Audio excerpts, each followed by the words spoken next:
Mikey! Mikey!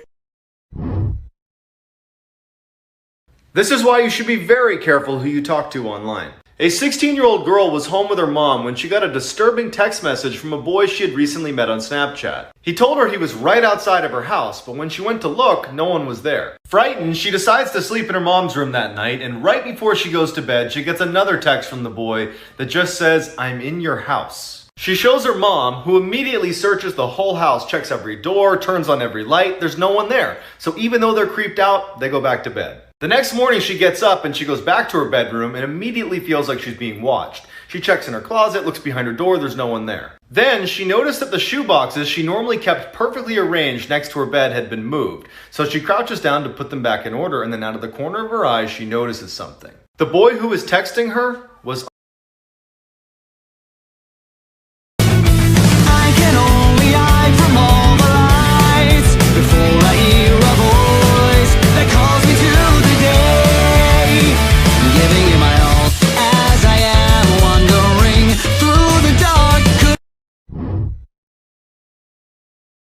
Oh, stranger.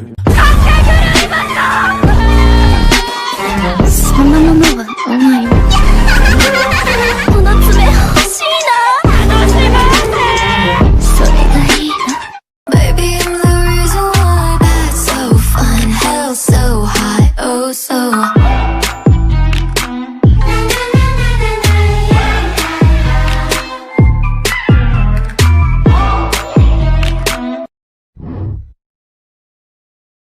When this video is over, you're going to Google 3 words. In 2013, a Canadian college student was traveling alone through California when she decided to spend the night in a notoriously sketchy hotel in Los Angeles. When she didn't check in with her family that night, they actually called the police, and the police discovered that she was missing. And then the hotel released some insane footage of her in an elevator. As soon as she steps into the elevator, she presses all the buttons and then starts hiding in the corner, and then starts poking her head out of the elevator into the hall over and over again, as if looking for someone that was chasing her, but there's nobody in the hall. Then, inexplicably, she stands right in the threshold of the elevator and starts flashing her hands around like crazy, and then runs away, and it's the last anybody sees her alive. It wasn't until a few weeks later, when residents at the hotel noticed a foul taste in their water, that they discovered her body floating in the water tanks on the roof. They ruled her death an accident, but that means she would have had to get onto a locked roof, climb a 10-foot-high water tank without a ladder, open a heavy lid, and wriggle inside the tank on her own.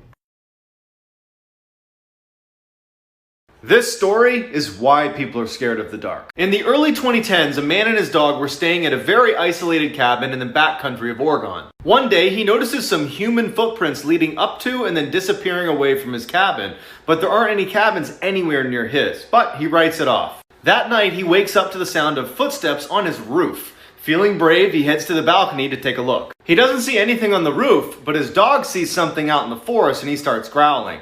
The man starts to scan the tree line, and then he sees it. A freakishly tall man is squatting on a branch just 20 feet away from his balcony. His arms are outstretched, his mouth is open, no expression on his face. The man, in terror, backs into his house, grabs his dog, shuts the door, shines the light on the branch, but it's gone. Now feeling freaked out, he shuts all the blinds, makes sure all the doors are locked, he gets in his bed, and for the next several hours he hears tapping on both of the 2 doors from his friend outside.